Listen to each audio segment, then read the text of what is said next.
Okay. चलो, आवाज आ रहा है क्या? Yes sir. अच्छा, चलिए। एक बात इसमें है, हम लोग आज नया चैप्टर स्टार्ट कर रहे हैं, लेकिन प्रिया प्रिया कह रही थी कि जो है उसको हेप्टासिटी और दो तीन टॉपिक पढ़ने हैं। रिकॉर्डिंग वीडियो क्यों नहीं ले रहे हैं बेटा? तुम लोग रिकॉर्डिंग वीडियो से पढ़ो ना। मैं तो वैसे ही तो पढ़ाऊंगा मैं। हैं? मैं वैसे ही तो तो। आपके पास हो तो भेज। ठीक है, वो एक्चुअली जैसे मैंने तो एक्चुअली जो कोचिंग का ही वो है ना, क्या बोलते हैं, चैनल है ना, उसमें से बनाया होगा। मैंने तो क्या है कि कुछ ऐसी वो बनाया था, उसमें अलग से स्पेशल नहीं बनाया है। जैसे एक आध टॉपिक, जैसे ये कह रही थी कि जैसे आइडोफॉर्म रिएक्शन, कुछ टॉपिक हैं जिनको सेपरेटली बनाया है। बाकी कोचिंग वाले वीडियो से ही बनाया है। तो कोचिंग वाले वीडियो से ही आपको देखना पड़ेगा। और वो हेप्टासिटी का लिंक जो है सर से बात करके वो सेंड कर देंगे, जो भी चीजें हैं ना, हर चैप्टर का देख के। और अच्छा ठीक है, कोऑर्डिनेशन केमिस्ट्री के जो वीडियो है वो प्राइवेट हैं, लेकिन आप कोचिंग के चैनल पे जाके देखिए। उसमें जो तुम कह रही थी इपॉक्साइड रिंग, अल्कोहल, फिनॉल और ईथर वाले चैप्टर के वीडियो प्राइवेट नहीं है बेटा। समझ रही है क्या? वो प्राइवेट नहीं है, उसको देखो। मैं ये कह रहा हूँ कि अगर कोई क्वेश्चन है तो क्वेश्चन आप डायरेक्ट पूछ सकते हैं मुझे, है ना। अभी क्या है कि अब ऐसे वो क्या है कि टॉपिक को थोड़ा सा रिवाइज करने में बड़ी दिक्कत आती है ना। क्या है कि ऑनलाइन क्लासेस में का ये होता है कि रिकॉर्डिंग वीडियो में चलता है काम। ऑफलाइन होता है तो आपको सामने कभी क्या होता है, क्लास के बाद अलग से बुला के आपको पढ़ा दिया जाता है। ऑफलाइन में क्या होता है कि कोचिंग में क्या होता है कि क्लास के बाद अलग से बुला के पढ़ा दिया जाता है ना। और क्वेश्चन है तो आप क्वेश्चन पूछ सकती हो।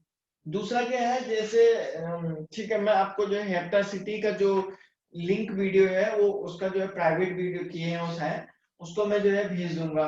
दूसरा क्या है कि जैसे अल्कोहल, फिनॉल है, ये सब जो तुम कह रही थी, उसमें क्या है वो इपॉक्साइड रिंग की रिएक्शन है। वो आपको जो है, आप कोचिंग के चैनल पे जाइए, उसमें चैप्टर का नाम लिखा है, तो एक एक करके वीडियो में चेक करके कहीं ना कहीं मिल जाएगा वो। आए समझ में? Okay sir. है ना। हाँ, कोई क्वेश्चन है तो आप पूछ सकती हो। हाँ ठीक है, आपने बता दिया, कोई बात नहीं है। मेरे पास अगर कुछ ऐसा स्पेशल वीडियो बना होता उस उन टॉपिक पे, जैसे आइडियोफॉर्म रिएक्शन, पॉपुलर रिएक्शन था, तो उस पे बनाया हुआ था मैंने ऐसी। अगर उन टॉपिक पे अगर कोई ऐसा स्पेशल वीडियो मेरे पास बना हुआ होता तो मैं आपको पक्का सेंड कर देता, है ना। तो वो तो फिलहाल है नहीं, है ना। तो जैसे कि जो भी अगर कुछ ऐसा आता है स्पेशली, अगर मैं कभी बनाता हूँ अलग से, तो आपको जरूर सेंड कर दिया जाए। बाकी जो आपका हेप्टासिटी का टॉपिक है उसको मैं सेंड कर दूंगा। और इपॉक्साइड रिंग का भी देख लेना, अल्कोहल फिनॉल में नहीं मिलेगा तो फिर मुझे बताना, मैं देख के भेज दूंगा। ठीक। तो और किसी को कोई बात कहनी है क्या?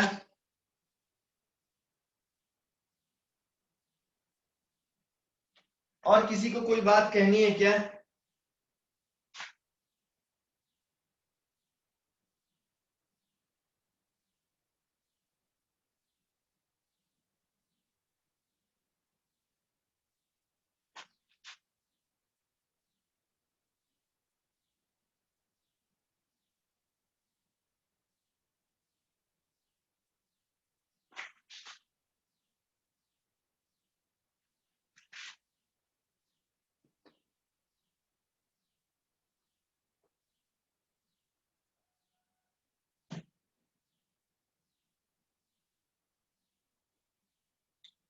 Aliphatic and aromatic aldehyde and ketones, हम लोग एक चैप्टर पढ़ रहे हैं।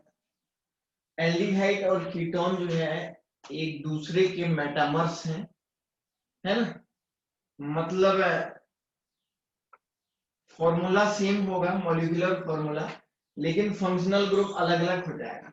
एक में कीटोन वाला फंक्शनल ग्रुप हो जाएगा, है ना। एल्डिहाइड एल्डिहाइड और कीटोन की बात करें, ठीक है ना। और एक में एल्डिहाइड वाला ग्रुप हो जाएगा, लेकिन दोनों का मॉलिक्यूलर फॉर्मूला सेम होता है। तो सबसे पहले हम लोग बात करते हैं होता क्या है, एक जनरल इंट्रोडक्शन हम लोग बात करते हैं। The compound containing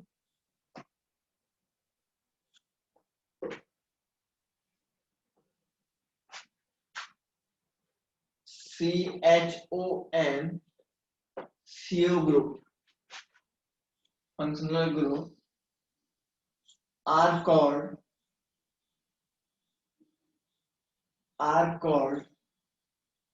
aldehyde and ketone respectively. जिन कंपाउंड में respectively जिन कंपाउंड में एल्डिहाइड और जो है CHO और CO का फंक्शनल ग्रुप होता है उनको एल्डिहाइड और कीटोन बोलते हैं। जब भी कहीं भी देखिएगा बच्चों, इस तरीके से जो है कोई भी जो है हाइड्रोकार्बन होता है, इस हाइड्रोकार्बन से हम लोग क्या करते हैं, दो हाइड्रोजन को निकाल देते हैं और ऑक्सीजन को इस पे लगा देते हैं। तो ये जो है एक ऐसा जो है, ठीक है ना, ये आपका क्या हो गया, एक एल्डिहाइड हो गया, ठीक है ना। या हमारे पास कोई एक ऐसा ग्रुप है CH3, ये हाइड्रोजन है, ये हाइड्रोजन है और ये हाइड्रोजन है, ये कोई हाइड्रोकार्बन है। इस हाइड्रोकार्बन से आप कहीं से भी दो हाइड्रोजन निकाल दीजिएगा और इसमें ऑक्सीजन को ऐड कर दीजिएगा और ये आपका क्या बनाएगा, करस्पॉन्डिंग जो है ना, इस तरीके से एक एल्डिहाइड को बना देता है। क्लियर हुई बात, किसी कोई प्रॉब्लम नहीं होनी चाहिए। अब हम लोग पढ़ते हैं इसमें IUPAC नोमेनक्लेचर।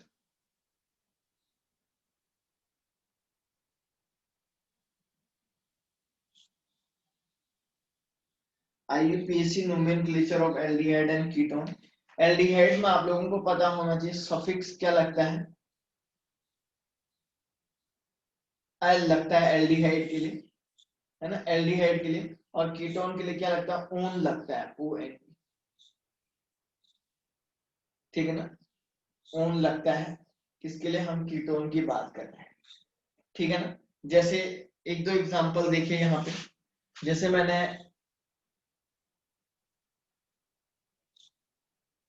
सिंगल कार्बन वाला है, सिंगल कार्बन वाला एल्डिहाइड है HCHO, इसको बोलता है मिथेनल, मिथेनल, मिथेनल, मिथेनल इसको बोलते हैं। और इसी का दूसरा नाम होता है फॉर्मेल्डिहाइड, इसी का दूसरा नाम होता है, सिंगल एक कार्बन एटम है तो दैट इज कॉल्ड मिथेनल। दो कार्बन है तो देखिए इस तरीके से CH3 CHOH 1 2 हो जाएगा, इसको क्या बोलेंगे बेटा,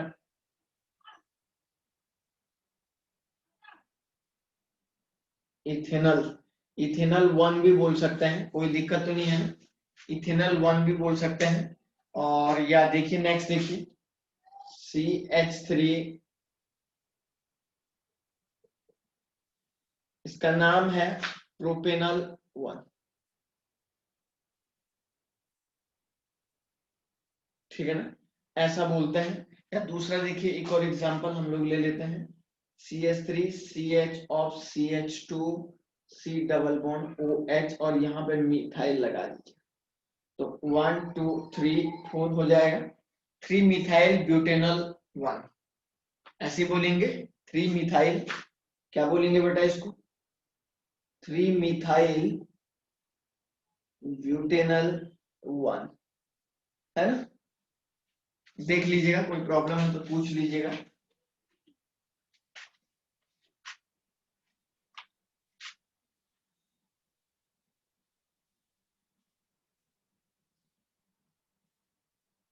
IUPAC नोमेनक्लेचर काफी सिंपल है ये वैसे।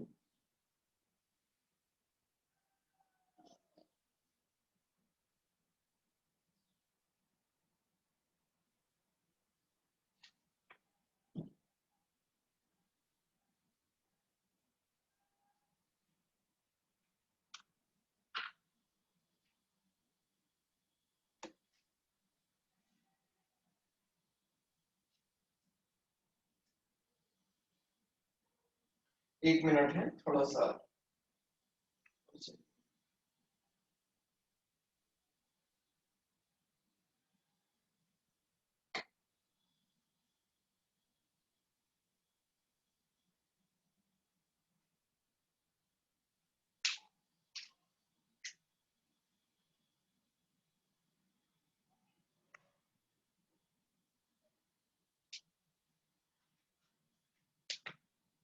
ठीक है ना। तो ये आपका क्या हो जाएगा, 3 मिथाइल ब्यूटेनॉल बॉन्ड। ठीक, और इथेनॉल, इथेनॉल हो गया तो इथेनॉल को एसिटाल्डिहाइड बोलते हैं, है ना। ब्यूटाल्डिहाइड, प्रोपाल्डिहाइड, है ना, बोलते हैं ना। जैसे ये फॉर्मल्डिहाइड हो गया तो ये एसिटाल्डिहाइड हो जाएगा, ये प्रोपाल्डिहाइड हो जाएगा, ये ब्यूटाल्डी 3 मिथाइल ब्यूटाल्डिहाइड हो जाएगा। ऐसे तो लिखेंगे, ठीक है ना। एक दो कीटोन के नाम भी देख लीजिएगा, ये पहले से आपको आते हैं, बस मैं आपको खाली एक इंट्रोडक्शन बता रहा हूँ। सपोज आपके पास एक ऐसा ग्रुप हो गया, कीटोन जो है 3 कार्बन से स्टार्ट होता है। सबसे छोटा वाला जो कीटोन स्टार्ट होता है वो, उसके लिए जो है lowest possible number of the carbon 3 होने चाहिए। It is the necessary conditions, है ना। तो इसको बोलते हैं, देखिए इसका नाम क्या हो जाएगा, डाइमिथाइल कीटोन, ठीक है ना। और यह ऐसा हो जाएगा CH3 CH2 double bond CO CH3। तो इसका नाम है, ये इथाइल हो जाएगा, ये मिथाइल हो जाएगा, है ना। तो क्या बोलेंगे इसको, इथाइल मिथाइल कीटोन हो जाएगा, है ना। और ऐसे भी लिख सकते हैं, या इसको ऐसे लिख सकते हैं, देखिए 1 2 3 4। तो इसको क्या बोलेंगे बेटा, देखिए ब्यूटेनॉन 2, इसको ब्यूटेनॉन 2 बोलेंगे। और इसको क्या बोलेंगे, प्रोपेनॉन 2, यही तो बोलेंगे। या ऐसे देखिए CH3 CH3 CH3 CH2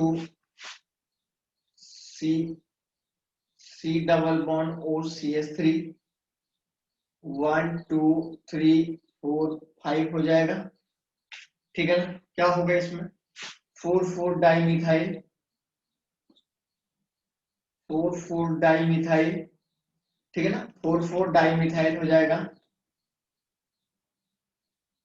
pentane 2 on हो जाएगा, या पेंटेनॉन 2 हो जाएगा। कोई दिक्कत तो नहीं है ना, बहुत ही सिंपल है ये। और कैसे आप इसके आईपीसी नोमेनक्लेचर को फाइंड आउट करते हैं, ये वैल्यू आप लोगों को यहीं पे दिया गया है। किसी भी स्टूडेंट को यहाँ पे कोई भी प्रॉब्लम है तो पूछ सकता है कि सर ये कैसे निकाला। ठीक, चलिए आगे बढ़े इसमें,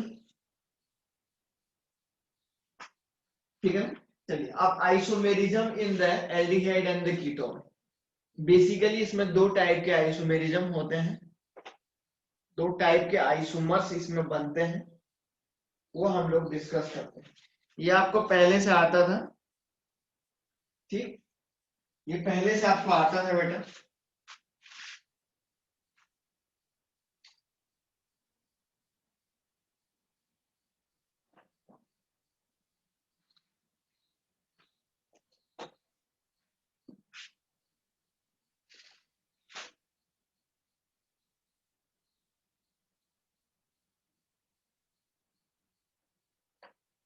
इन एल्डिहाइड और कीटोन, एल्डिहाइड और कीटोन में किस किस टाइप का आइसोमेरिज्म है।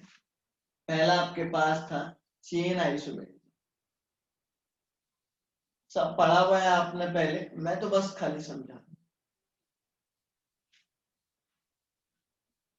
है ना। मतलब मॉलिक्यूलर फॉर्मूला सेम होगा, लेकिन लॉन्गेस्ट पॉसिबल जो चेन होगा उसमें थोड़ा सा क्या हो जाएगा, चेन में क्या होगा, डिफरेंस होगा, है ना। कहने का मतलब ये है CH3 CH2 CH2 CHO, ये आपका क्या हो जाएगा 1 2 3 4 ब्यूटेनल, है ना, ब्यूटेनल। और ये आप देखिए CH3 CH CHO CH3, ठीक है ना। 2 मिथाइल प्रोपेनॉल हो जाएगा, ये आपका ब्यूटेनल 1 हो जाएगा। और ये क्या हो जाएगा बेटा, 2 मिथाइल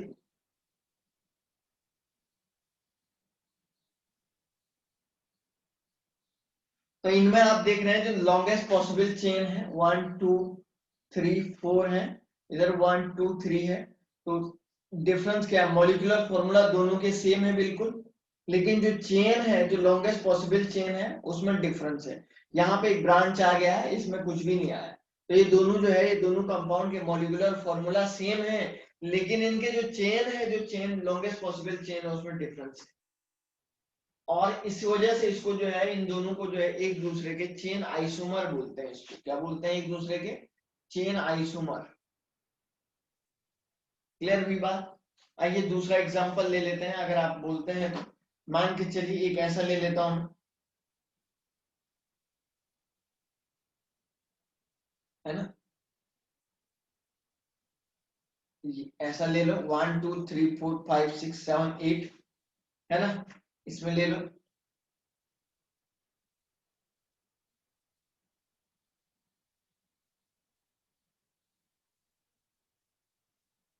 ये देख लो, कार्बन नंबर 8 होंगे, बिल्कुल देख लो 1 2 3 1 2 3 4 5 6 7 8, है ना। दोनों के मॉलिक्यूलर फॉर्मूले तो सेम होंगे, लेकिन इन दोनों के आइसोमर जो चेन है, जो चेन लॉन्गेस्ट पॉसिबल चेन है, उसमें डिफरेंस होगा।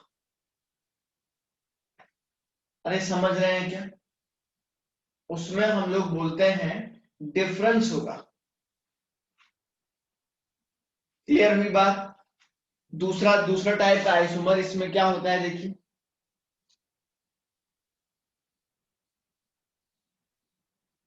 ओनली दो ही टाइप की आइसोमेरिज्म इसमें पॉसिबल होती है। Functional group isomer isomers,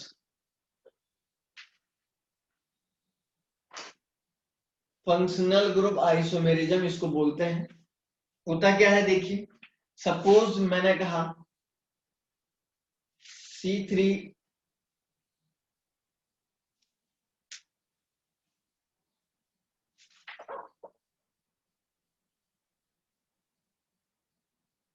H6O कोई एक मॉलिक्यूलर फॉर्मूला ले लिया, तो देखिए जरा इधर कैसे बनता है। 1 2 3 लगा दीजिएगा, CH3,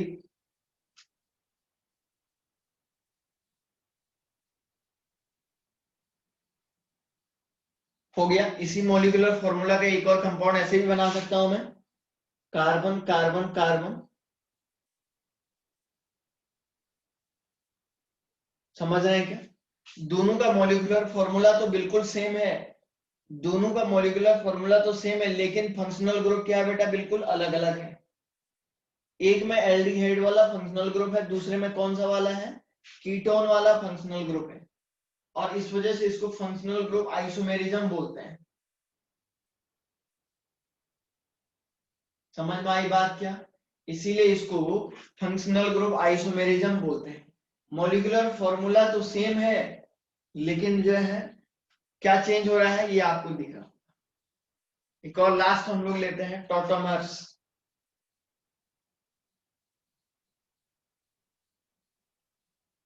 टॉटोमेरिज्म इसको लिखता हूं मैं। टॉटोमेरिज्म में क्या होता है, टॉटोमेरिज्म में होता है कीटो इनोल टॉटोमर्स एग्जिस्ट करता है।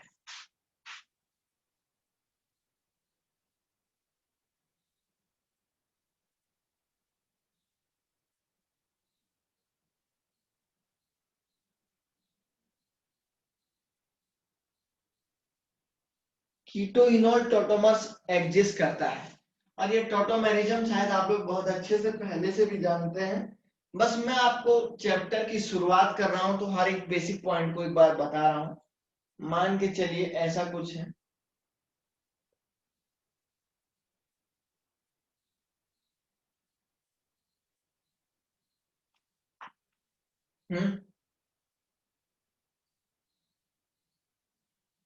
ठीक है ना। और ये इधर ये आपका कीटो फॉर्म में है,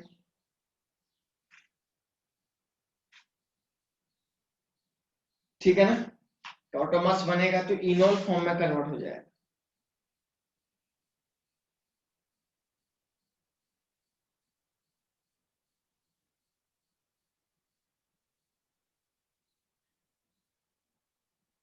उसको बोलते हैं इनोल। तो ये आपका जो है कीटो इनोल टोटोमर्स में भी एग्जिस्ट करता है, aldehyde as well as the ketone, ठीक है ना। Aldehyde as well as the ketone दोनों टाइप के टोटोमर्स में एग्जिस्ट करता है। कर लोगे? कोई दिक्कत किसी को नहीं होनी चाहिए इसमें। अगर कहीं पे किसी स्टूडेंट को अगर दिक्कत है तो वो पूछ सकता है, ठीक। चलिए आगे बढ़ते हैं, इसमें स्ट्रक्चर ऑफ एल्डिहाइड पढ़ते हैं, ठीक है। स्ट्रक्चर ऑफ कार्बोनिल ग्रुप की बात कर लेते हैं। कार्बोनिल या एल्डिहाइड बात एक ही है, स्ट्रक्चर सेम ही बनता है। और जैसे आपको एक दो, जैसे हम लोग लेते हैं बेंजल्डिहाइड, है ना, 1,2 डाइकार्बोक्सिल्डिहाइड बोलते हैं, देख लीजिएगा, वो सिंपल है सारा। स्ट्रक्चर ऑफ कार्बोनिल ग्रुप पढ़ते हैं। अभी हम लोग एलिफेटिक पे पढ़ रहे हैं।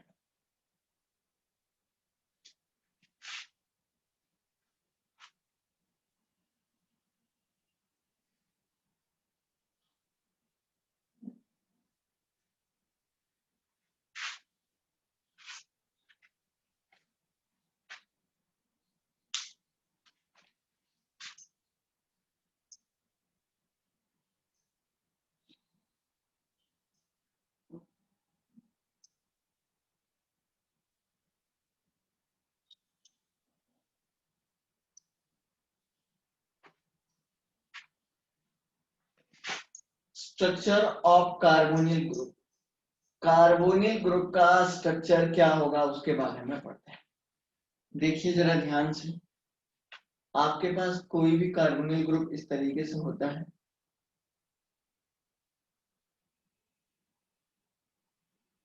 ठीक है ना। और यहाँ पे होता क्या है, कार्बोनिल ग्रुप के पास, ये कार्बन के पास पी ऑर्बिटल होता है, और ऑक्सीजन के पास भी आप लोग जानते हैं पी ऑर्बिटल होता है। ये भी इसका 2p होता है, ये भी इसका 2p होता है, ठीक है।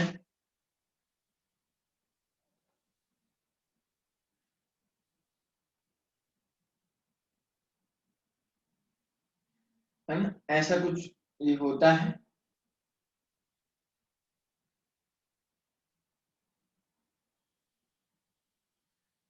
और इन दोनों के बीच में, ये पी ऑर्बिटल और इन दोनों के बीच में एक साइड वाइज ओवरलैपिंग होती है। और साइड वाइज जब ओवरलैपिंग होती है तो आप लोग जानते हैं, जब साइड वाइज ओवरलैप होता है इन दोनों के बीच में, तो ये जो है इस तरीके से इनके ऊपर लूप बन जाते हैं और जो पाई बॉन्ड का फॉर्मेशन करते हैं, है ना। तो मतलब एक ये पाई बॉन्ड का फॉर्मेशन करते हैं, और इसमें एक जो है क्या होता है, सिग्मा बॉन्ड का फॉर्मेशन होता है, बताना आप लोगों को, ठीक है ना। इन दोनों के बीच में,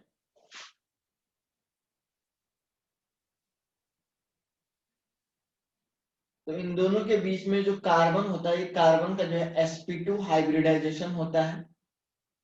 किसी को अगर जानना है तो सर कैसे होता है, तो वो स्टूडेंट पूछ सकता है। और sp2 हाइब्रिडाइजेशन होगा तो ट्राइगोनल प्लेनर ज्योमेट्री होती है, ट्राइगोनल प्लेनर ज्योमेट्री होती है इस तरीके से। और इनके बीच में जो बॉन्ड एंगल होता है, जो बॉन्ड एंगल होता है इसके बीच में, वो आपका 120 डिग्री के अप्रोक्सीमेट होता है। किसके अप्रोक्सीमेट होता है? 120 डिग्री के अप्रोक्सीमेट होता है, ठीक है ना। ये जो बॉन्ड एंगल होता है, ये आप लोग जरा ध्यान रख लीजिएगा, ये 120 डिग्री के अप्रोक्सीमेट इसके बीच का बॉन्ड एंगल होता है, ठीक है। देख लीजिएगा, किसी को कोई पूछना है, कोई डाउट है तो बोलो, आगे बढ़ते हैं फिर।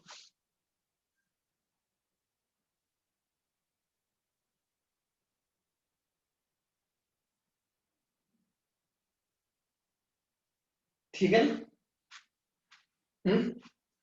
चलो नेक्स्ट पॉइंट देखते हैं, polarity of carbonyl compound.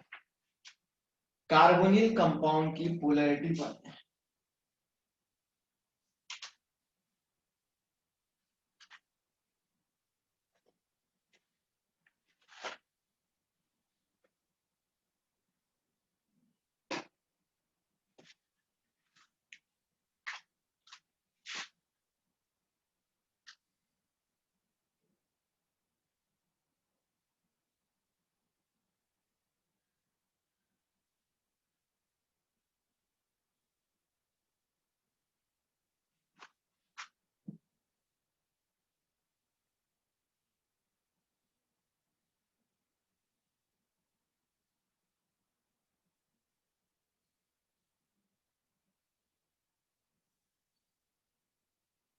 Polarity of carbonyl compound, carbonyl compound की पोलैरिटी के बारे में इसमें डिस्कस करते हैं कि कैसे कोई भी कार्बोनिल कंपाउंड पोलर होता है और कैसे जो है नॉन पोलर होता है, इसके बारे में हम लोग डिस्कस करते हैं। ठीक है ना। देखिए, आप लोग जानते हैं ऑलरेडी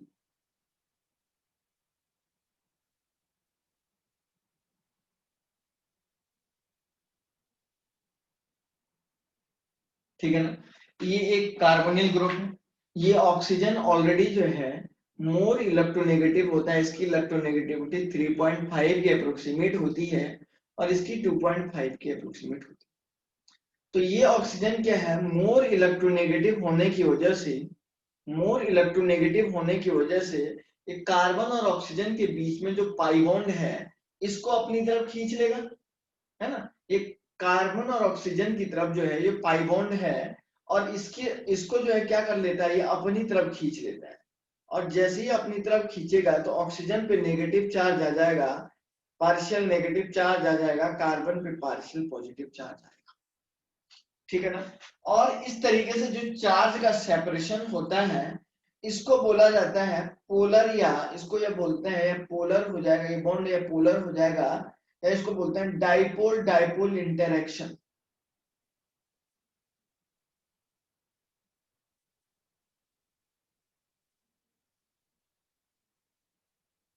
या इसको बोलते हैं डाइपोल डाइपोल इंटरेक्शन। मतलब कहने का ये मीनिंग है, आप समझ रहे होंगे कि जैसे ये मोर इलेक्ट्रोनेगेटिव ऑक्सीजन एटम जो है यहां से पाई बॉन्ड की इलेक्ट्रॉन डेंसिटी को अपनी तरफ खींच लेगा।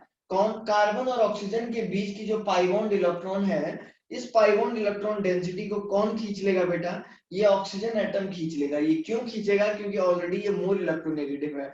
और जैसे ही ये पाई बॉन्ड इसकी तरफ चला जाएगा तो ये ऑक्सीजन पे जो है नेगेटिव चार्ज डेवलप हो जाएगा और कार्बन पे जो है पॉजिटिव चार्ज डेवलप हो जाएगा। And that's why this carbon atom act as a electrophile. समझ रहे हैं क्या। और इस वजह से ये जो कार्बन एटम हो जाएगा, ये कार्बन एटम एक्ट एज ए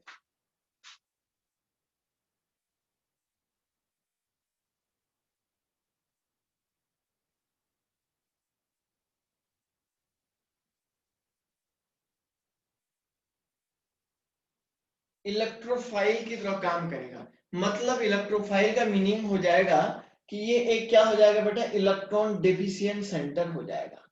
और जब ये इलेक्ट्रॉन डेफिशिएंट सेंटर होगा तो हमेशा इलेक्ट्रॉन पेयर को एक्सेप्ट करने की टेंडेंसी रखेगा।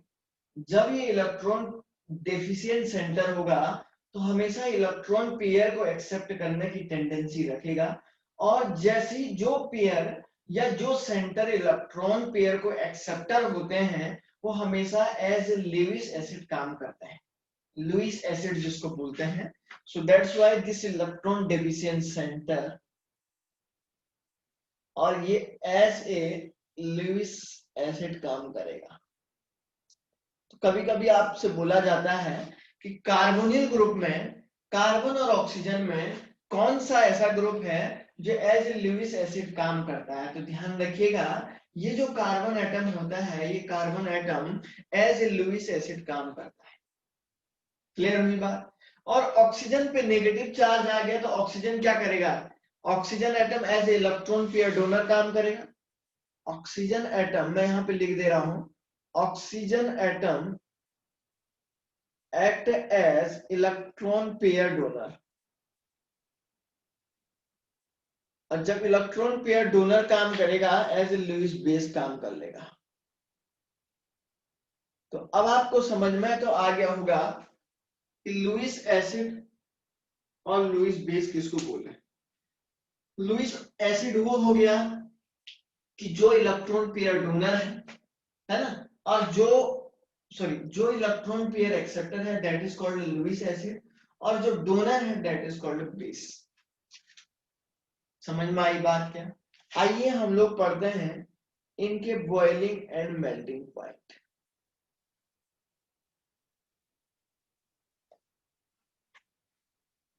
ठीक है ना, बॉइलिंग और मेल्टिंग पॉइंट की बात करते हैं।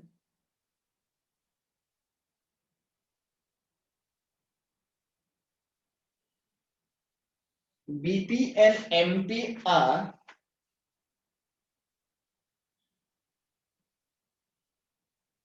बॉइलिंग और melting point are greater than, हमेशा ज्यादा होता है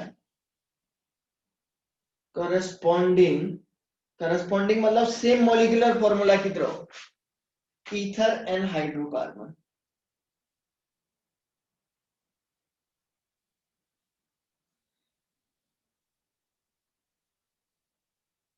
सेम मतलब सेम मॉलिक्यूलर फॉर्मूला वाले, मतलब ईथर और हाइड्रोकार्बन के कंपैरिजन में उसी की तरह क्या होता है, मतलब कम होता है, मतलब जनरली ज्यादा होता है एल्डिहाइड का।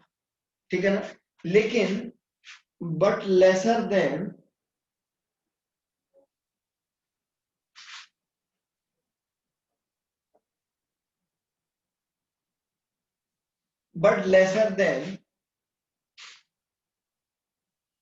Acid and alcohol. एसिड और अल्कोहल के कंपैरिजन में क्या होता है, कम होता है। क्यों? क्योंकि एसिड और अल्कोहल में क्या होता है बेटा, हाइड्रोजन बॉन्डिंग होती है, और हाइड्रोजन बॉन्डिंग होने की वजह से कुछ ऐसा मतलब कम हो जाता है, और एसिड में डाइमराइजेशन डाइमराइज होकर हाइड्रोजन बॉन्ड का फॉर्मेशन करता हो।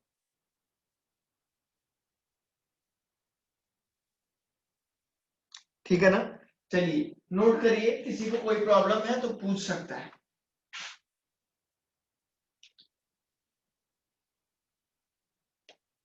अब हम लोग पढ़ते हैं वाटर सोल्युबिलिटी।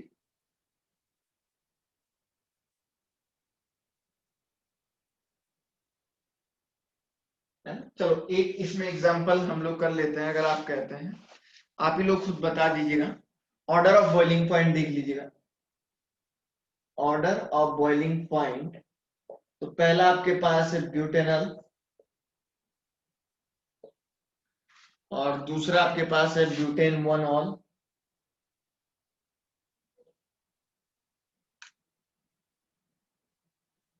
तीसरा है डाइथाइल ईथर,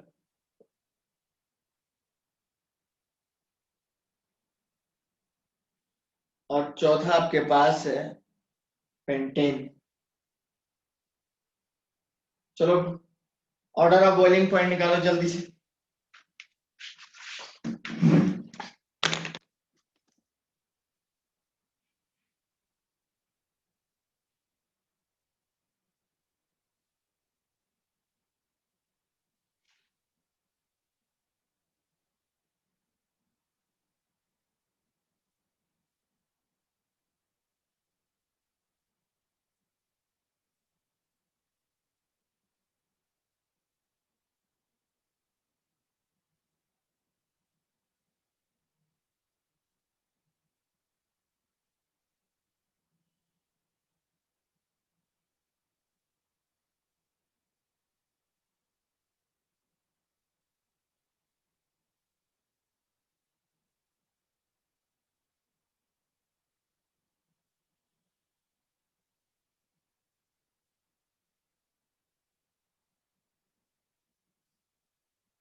कितना आ रहा है करो तो बेटा।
ओके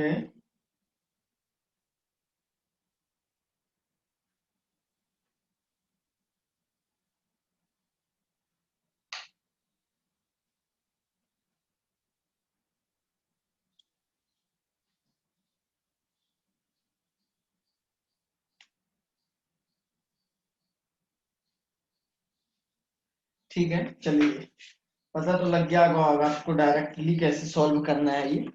ठीक है,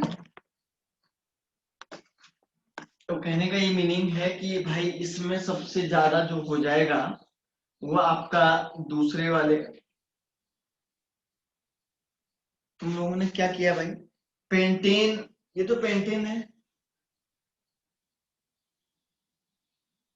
सबसे ज्यादा दूसरे वाले का हो जाएगा। रॉन्ग निकाला आपने। और देन आपका पहले वाले का होगा, देन तीसरे का होगा, देन चौथे का होगा। बॉइलिंग पॉइंट का ऑर्डर ये आ रहा है। ऑर्डर तुम लोगों ने गलत निकाला है, क्या है भाई वो ऑर्डर? कैसे हो समझाइए मुझे जो आपने निकाला है।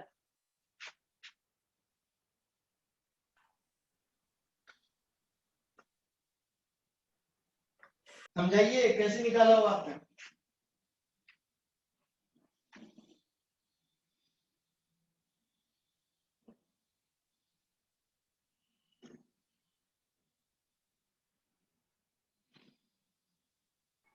सर साइज बढ़ने से बॉइलिंग पॉइंट बढ़ेगा ना? साइज किसमें? सभी में तो ब्यूटेन ब्यूटेन चार चार कार्बन है, तो एक और ही कार्बन पेंटेन का में तो 5 डिफरेंस हो है गए ना? पेंटेन में। हाँ तो कार्बन में तो एक ही कार्बन का डिफरेंस है ना, बहुत ज्यादा कार्बन का डिफरेंस थोड़ी ना है। 4 और 5 तो कोरिलेट करो तो बराबरी हुई मान के चलो। मैंने वो सोच के किया था। आप खुद ही सोचो।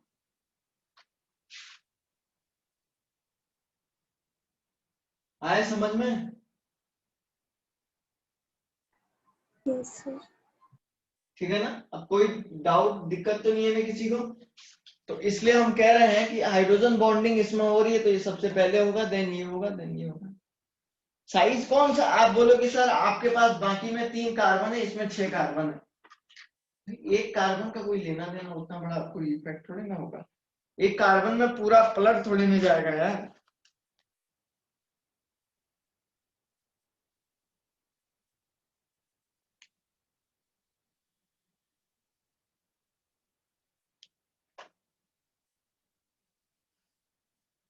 ठीक है ना?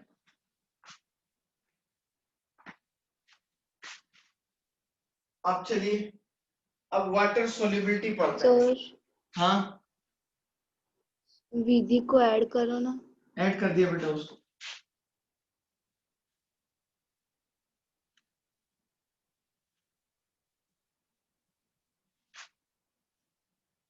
अब वाटर सोल्युबिलिटी पढ़ते हैं इसकी, ठीक है ना? मतलब वाटर में कौन सा एल्डिहाइड वाला कंपाउंड, कौन सा कीटोन का कंपाउंड जो है, कीटोन और एल्डिहाइड की प्रॉपर्टी करीब करीब सेम ही है ना? कौन सा जो है मोर सोल्यूबल होगा, ये थोड़ा सा हम लोग जानते हैं।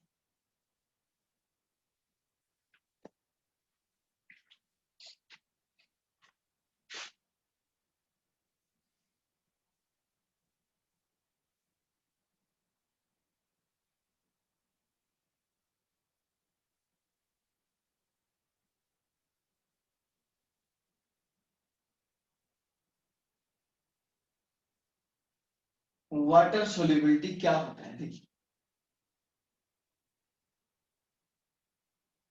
वाटर सोल्युबिलिटी की बात करते हैं। आज तुम लोगों का कोई पेपर था क्या? पेपर था क्या आज आप लोगों का?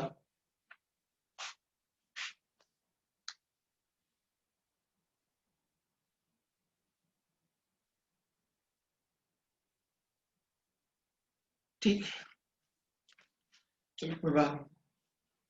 वाटर सोल्युबिलिटीज जनरली कोई भी एल्डिहाइड या कीटोन कंपाउंड वाटर में सोल्यूबल कैसे होता है, इस तरीके से वाटर के मॉलिक्यूल को इसमें हम लोग ऐड करते हैं तो ये क्या करता है, इन दोनों के बीच में एक इंटरेक्शन होता है ना। और जैसे इन दोनों के बीच में एक इंटरेक्शन होता है तो यहां से इस पे पार्शियल नेगेटिव चार्ज आता है और इस हाइड्रोजन पे पार्शियल पॉजिटिव चार्ज आता है, ठीक है ना। और पानी में क्या हो जाता है, डिसॉल्व हो जाता है। अगर कोई भी वाटर मॉलिक्यूल के कांटेक्ट में अगर मैं एल्डिहाइड और कीटोन के मॉलिक्यूल को जब लेता हूं तो इस तरीके से इन दोनों के बीच में एक इंटरेक्शन होता है और इंटरेक्शन हो जाएगा तो मतलब ये वाटर जो होता है बच्चों एक पोलर प्रोटिक सॉल्वेंट है।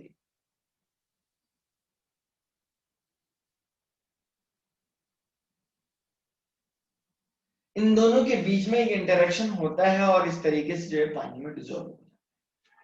तो मैं यहां पे लिखूंगा एल्डिहाइड एंड कीटोन हैविंग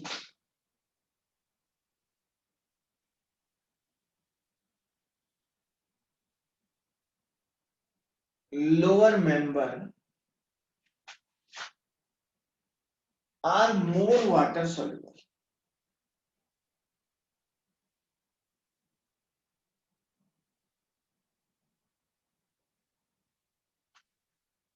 ठीक है ना। But on increasing the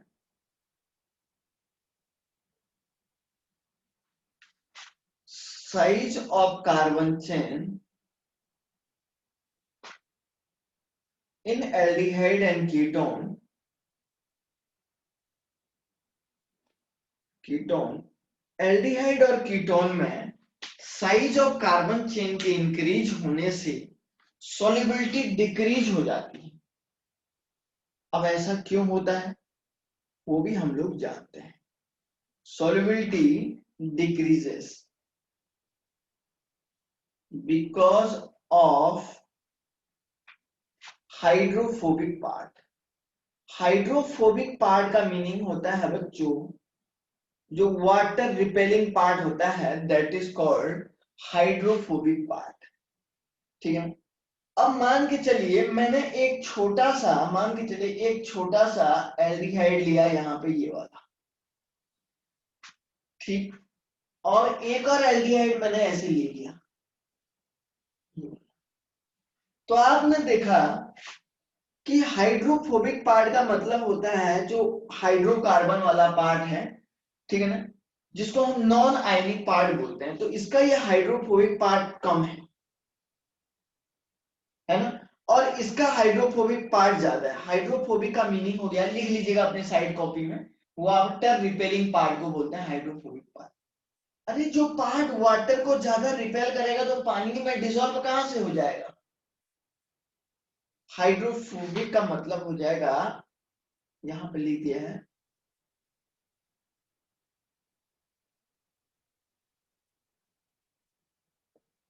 water repelling part. अरे जो पार्ट अगर पानी में जो पार्ट अगर वाटर को रिपेल करेगा वो कहां से हो जाएगा आप बताइए। तो जैसे जैसे कहने का ये मीनिंग है, जैसे जैसे साइज ऑफ कार्बन चेन बढ़ता है, जैसे जैसे साइज ऑफ कार्बन चेन बढ़ता है तो वाटर में डिसॉल्व होने की टेंडेंसी, एल्डिहाइड और कीटोन की वाटर में डिसॉल्व होने की टेंडेंसी कम हो जाती है। क्यों? क्योंकि साइज ऑफ हाइड्रोकार्बन वाले पार्ट इंक्रीज हो जाते हैं या हाइड्रोफोबिक पार्ट इंक्रीज हो जाता है है ना, इस वजह से ऐसा। क्लियर हुई बात? अब दूसरी बात, अगर एक ऐसा एग्जांपल आ गया, मान के चलो 1 2 3 4, 1 2 3 4 5, 5 कार्बन का एक ये है, 1 2,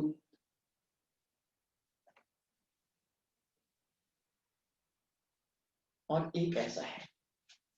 दोनों में कार्बन का चेन जो है, कार्बन का नंबर 5 है, लेकिन इसका हाइड्रोफोबिक वाले पार्ट का ये ज्यादा सरफेस एरिया घेरेगा और इसके कंपैरिजन में, समझ रहे हैं क्या? ये क्या होगा, मोर सरफेस एरिया ऑक्यूपाई।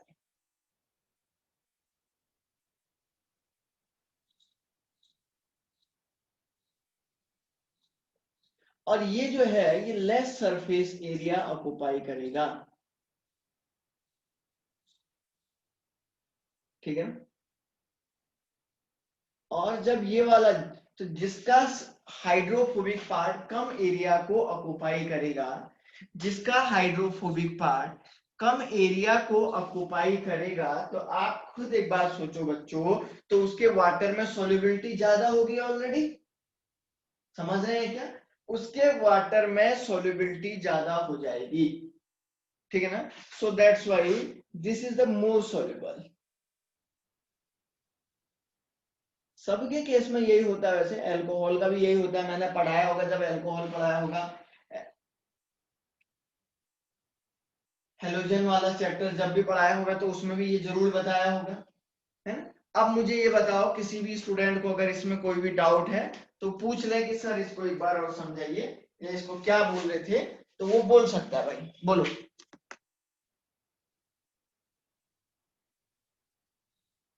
सर एक बार फिर से समझा, ये लास्ट में जो करा है ना इस तरह।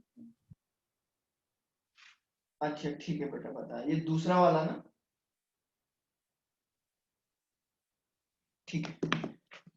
आप देख रहे हैं इसका सरफेस एरिया काफी ज्यादा है ना बेटा, मतलब कंपैरिजन तो इसमें भी इतने ही कार्बन है, पहले वाले में भी उतने ही कार्बन है बेटा जितना दूसरे वाले में कार्बन है, दोनों में कार्बन का नंबर तो बराबर है, लेकिन ये थोड़ा सा लंबी चेन है और इसमें एक ब्रांच आई है। ब्रांच आने की वजह से नंबर ऑफ कार्बन तो सेम है, लेकिन ब्रांचिंग की वजह से इसका सरफेस एरिया कम हो जाता है ना?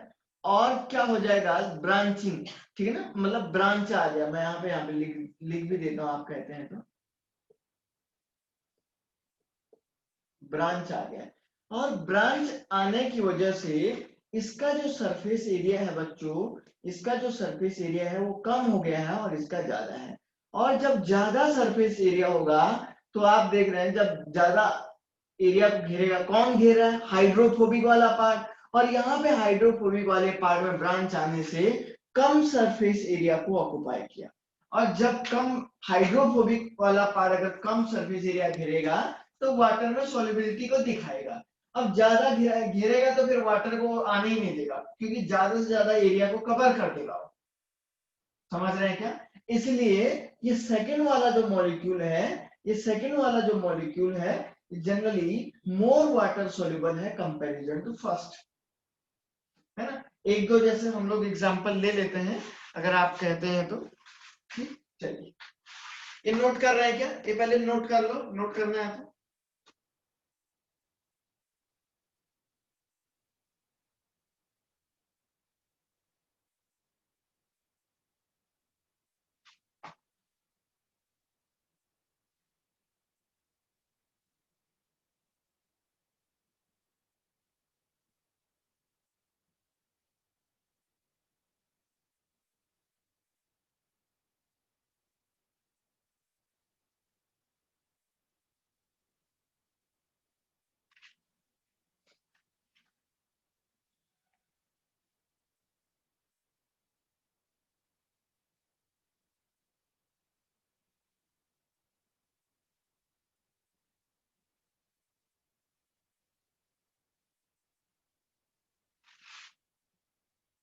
ठीक, सपोज जैसे आपके पास ये है,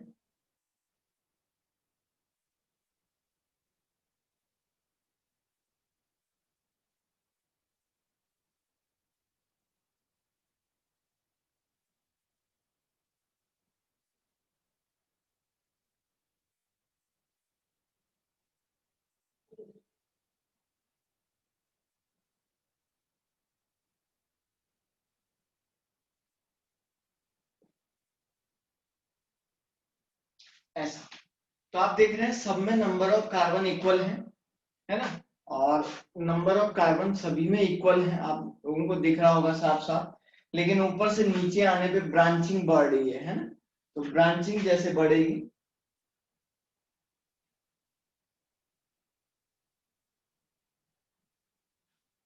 और जैसे जैसे इसकी ब्रांचिंग बढ़ती है तो आप लोग क्या बोल देंगे, ब्रांचिंग जैसे जैसे बढ़ेगी तो आप लोग बोलेंगे sir solubility, water solubility increase हो जाएगी।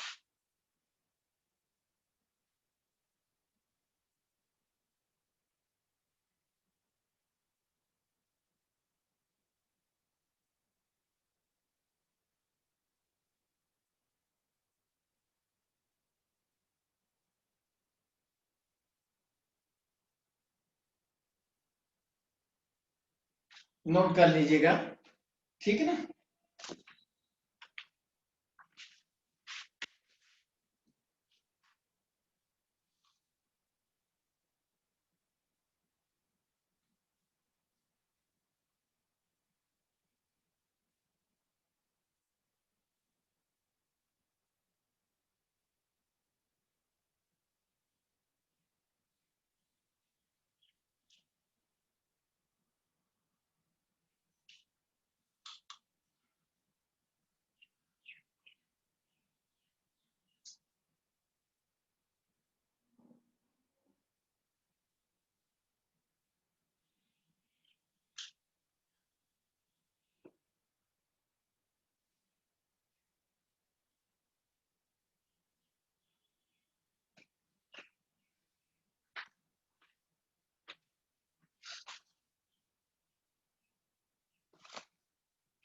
ठीक है, चलिए।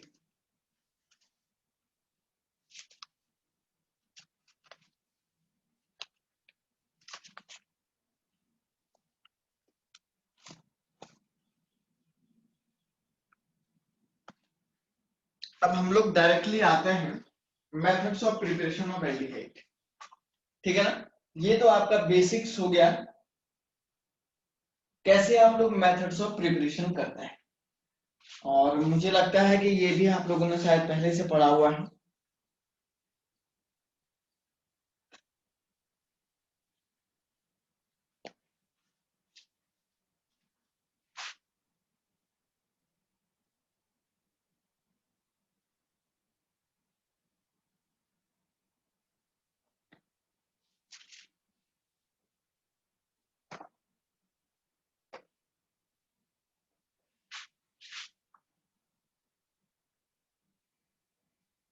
प्रिपरेशन ऑफ एल्डिहाइड, एल्डिहाइड को कैसे बनाया जाता है। सबसे पहली बात, एल्डिहाइड ऑब्लिक कीटोन कर दो, कोई दिक्कत नहीं। सबसे पहला तो हम लोग पढ़ते हैं ऑक्सीडेशन ऑफ एल्कोहल। पहले से बताया है मैंने, अल्कोहल का ऑक्सीडेशन करने से क्या बनता है, बताया है ना मैंने आप लोगों को, in presence of oxidizing agent, in presence of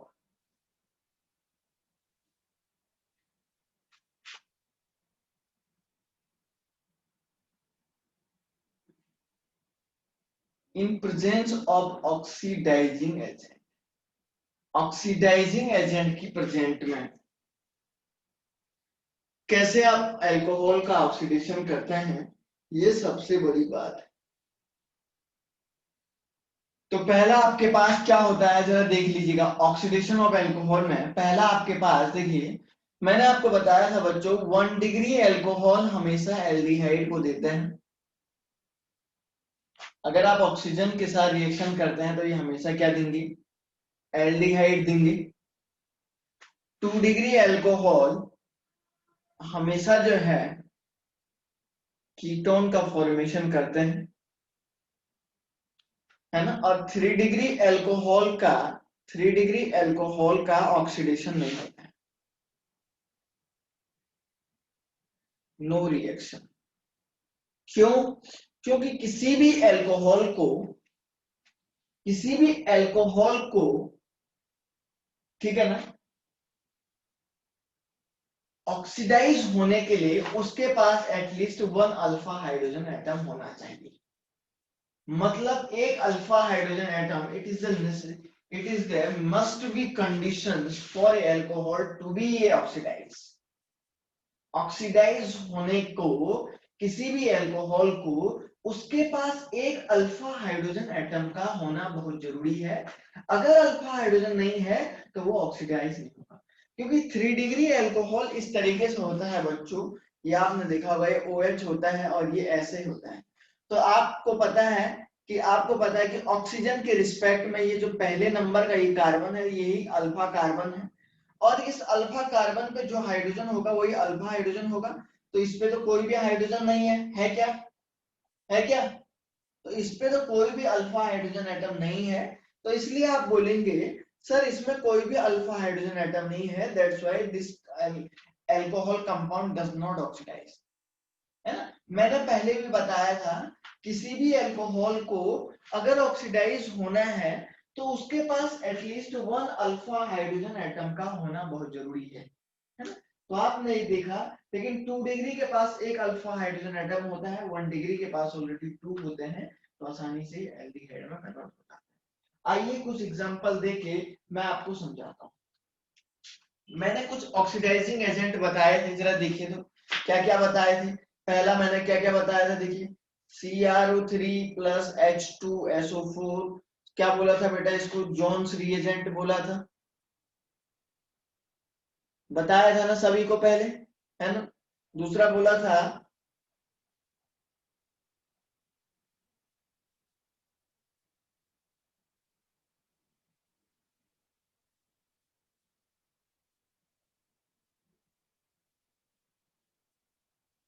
ये भी बताया था ना, इसको PDC हम लोग बोल लेते, PDC, है ना, और PDC PCC बोलते थे ना, सब बताया है मैंने। और यहाँ पे मैंने फिर बताया था आपको ये दोनों के दोनों जो है एल्डिहाइड को जो है काय में कन्वर्ट करता है। एक और बताया था कि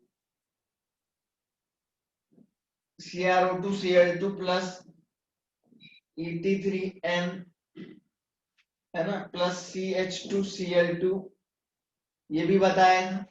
और आपको फिर बताया होगा, ठीक है ना। तो ये आपके जो है कई अल्कोहल को मैंने बताया था ये एल्डिहाइड में कन्वर्ट करते हैं, है ना। और उसके बाद बहुत सारे बताए हैं मैंने, एक सीक्वेंशियल ऑर्डर में लिखवाया, आपको लिखवाया है ना, बताया था मैंने MnO2 जो आपका जो है अल्कोहल को जो है OH को जो है एल्डिहाइड में ही कन्वर्ट करता है। अभी मैं पूरा शॉर्ट में लिखा रहा हूं। और एक और था K2Cr2O7, ये भी आपका जो है एक जो है सीधे अल्कोहल को जो है एसिड में कन्वर्ट कर देता है। स्ट्रॉन्गेस्ट ऑक्सीडाइजिंग एजेंट था ये, है ना, बताया था ये भी। इसके बारे में भी मैंने आप लोगों को पहले से ही पूरा डिटेल में बताया है, ठीक है ना। और भी बहुत सारे बताए होंगे, ठीक है ना। और इसमें एक और है KMnO4 भी है, ठीक है ना, ये भी बताया था, इसको भी आप लोग जो है सीधे इसमें कन्वर्ट करते हैं, ठीक। तो ये बहुत सारे रिएजेंट हैं, सबको मैंने बताया था कैसे करते हैं। और हमेशा बोला था एक बात और बताया था बच्चों, ऑर्डर ऑफ ऑक्सीडेशन हमेशा क्या होता है, ऑक्सीडेशन मैंने बताया था, ऑर्डर ऑफ हमेशा जो है बेंजाइल अल्कोहल का पहले होता है, देन अलाइलिक का होता है, देन अलाइलिक अल्कोहल का होता है, देन आपको बताया था 3 डिग्री का होता है, देन 2 डिग्री का होता है, देन 1 डिग्री का होता है ना। सॉरी, अलाइलिक के बाद आपको बोला था 1 डिग्री का पहले होता है, देन 2 डिग्री का होता है, देन 3 डिग्री का होता है, ऐसा कुछ बताया होगा, देख लीजिएगा ओनली, है ना। ये बात बहुत, और ये जो MnO4 है या MnO2 या MnO4 है, ये आपका जो है ये बेंजाइलिक और अलाइलिक के लिए स्पेशल है।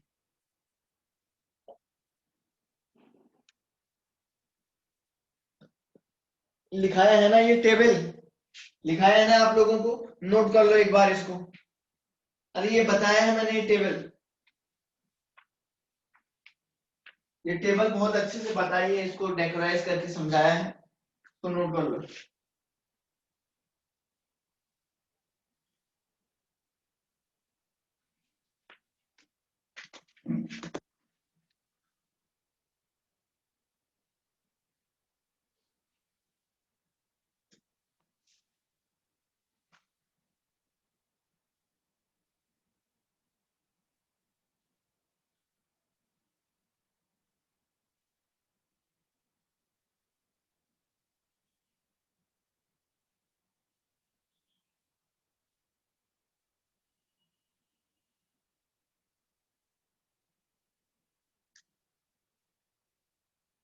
कर लोगे? पता है ना आप लोगों को?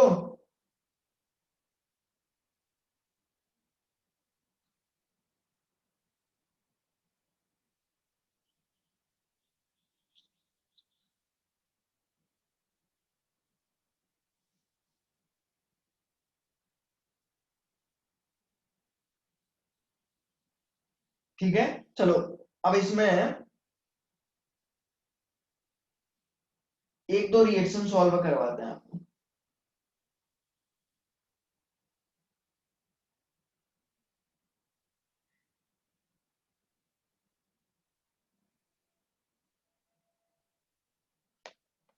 एक दो रिएक्शन हम लोग इसमें कुछ सॉल्व कर लेते हैं, ठीक है ना?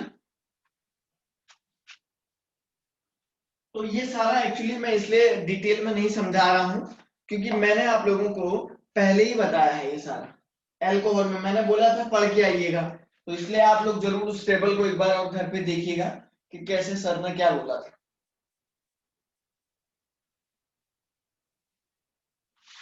अब क्या होगा कि सपोज आपके पास कोई इस तरीके से जो है एक एल्डिहाइड, एक एल्कोहल है, R of CH2OH, this is the 1 degree alcohol, या इसको आप प्राइमरी एल्कोहल के नाम से जानते हैं।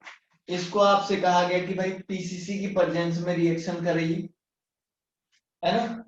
तो पीसीसी क्या है? एक एल्कोहल का जो है ऑक्सीडाइजिंग एजेंट है, जो क्या कर देगा, RCH। आपको क्या करना है, इस कार्बन पे डबल बॉन्ड ऑक्सीजन लगा देना है। समझ रहे हैं क्या? इस कार्बन पे ऐसे लगा देना है डबल बॉन्ड ऑक्सीजन। इसको ऐसे लिखेंगे RCH, लगा दोगे? इसको आपको डबल बॉन्ड ऑक्सीजन लगा लेना है, या आप इसको ऐसे लिख लीजिएगा CH3CH2OH। तो पीसीसी के साथ इसको रिएक्शन कराइए, CH3C डबल बॉन्ड OH हो जाएगा, या कोई भी कंपाउंड ले लीजिएगा। ऐसे ही आपके पास OH हो जाएगा, एक साइक्लोहेक्साइल ग्रुप इस पे लगा हुआ है ना? तो इसको भी वही ऑक्सीडाइजिंग एजेंट के साथ कोई भी रख लीजिएगा, इनमें से कोई भी रख सकते हैं आप लोग। इसके साथ रिएक्शन करेंगे तो क्या बनेगा, ये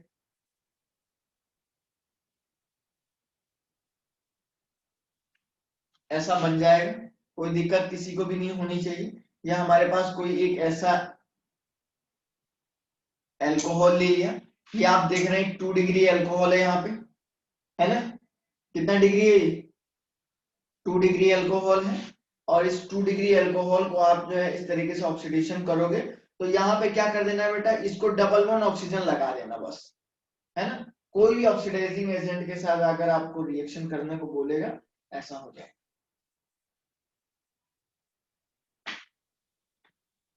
कोई दिक्कत तो नहीं है ना? ठीक है ना? इसके लिए मैंने इसके लिए भी अलग अलग क्वालिटी लिखवा रखी है, कौन सा किसके लिए अलग से करता है, बहुत इंपॉर्टेंट बातें इसमें लिखवा रखी है। और आप लोगों को जो है ध्यान रखना है, नोट करना है, काफी इंपॉर्टेंट है। मैं तब भी 2-4 रिएक्शन इसमें नोट कर देता हूँ, आप लोग नोट करते जाइए इसको।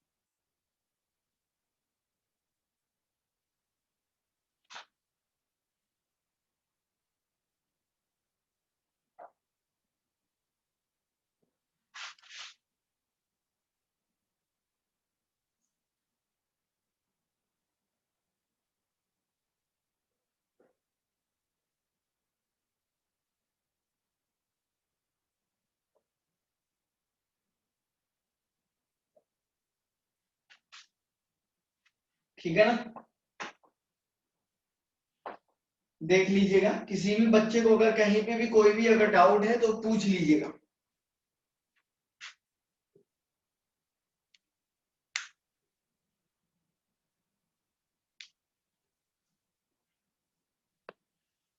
अरे कर लोगे ना, से यस और नो।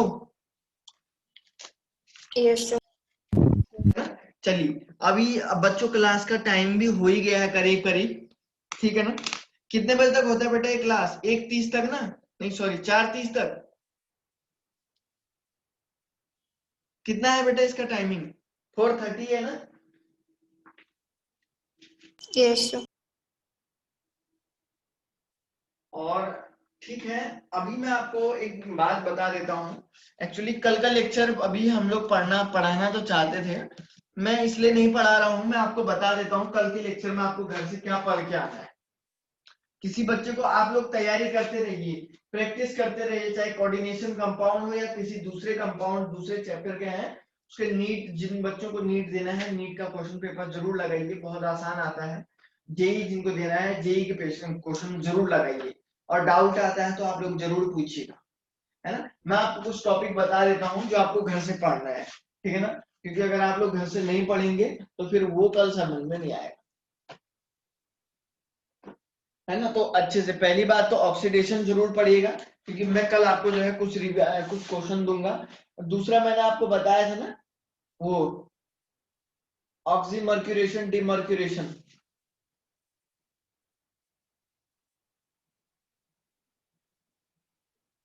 ऑक्सीमर्क्यूरेशन डिमर्क्यूरेशन पढ़ाया था ना मैंने।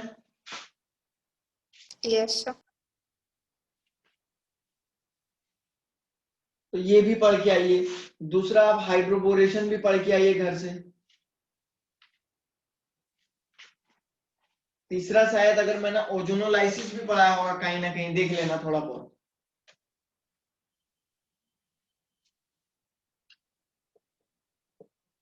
ओजोनोलाइसिस के बाद आपको, ठीक है ना, ये 2-3 टॉपिक आप जरूर पढ़ के आइएगा बच्चा घर पे।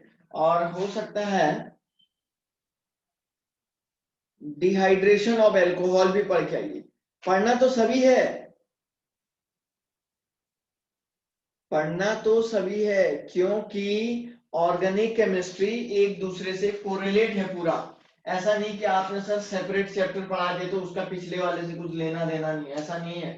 क्योंकि जो जनरल ऑर्गेनिक केमिस्ट्री है वो पूरे उससे क्या है, कोरिलेट है, मतलब मिला हुआ है पूरा, एक दूसरे से कोरिलेट है। और जब एक दूसरे से मिला हुआ है, कोरिलेट है, तो तभी आपको अगला आएगा जब आप पिछला पढ़ के आएंगे अच्छे से। और नहीं पढ़ोगे तो फिर दिक्कत हो जाएगी। और जरूर प्रैक्टिस जरूर करिएगा, प्रैक्टिस जरूर करिएगा। एग्जामिनेशन में वैसे भी केमिस्ट्री का पेपर बहुत आसान आता है, और केमिस्ट्री का पेपर आसान आता है तो तभी आप कर पाएंगे जब आपके पास इसकी प्रैक्टिस बहुत अच्छे वाली होगी। और अगर प्रैक्टिस अच्छे से नहीं है तो फिर हो सकता है आपको दिक्कत आ सकती है। तो सारे स्टूडेंट से यही कह रहा हूँ कि आप लोग घर पे आप बहुत अच्छे से इसकी प्रैक्टिस करिएगा। कोई भी डाउट आता है तो आप मुझे जरूर पूछिएगा इससे रिलेटेड, ठीक है ना। तो जरूर पूछिएगा, इसलिए आप इसका प्रैक्टिस करिए बहुत अच्छे से, ठीक है ना। चलिए, और किसी को कोई बात कहनी है तो बोलिए, मैं अदरवाइज बेटा मीटिंग जो है एंड कर देता हूँ।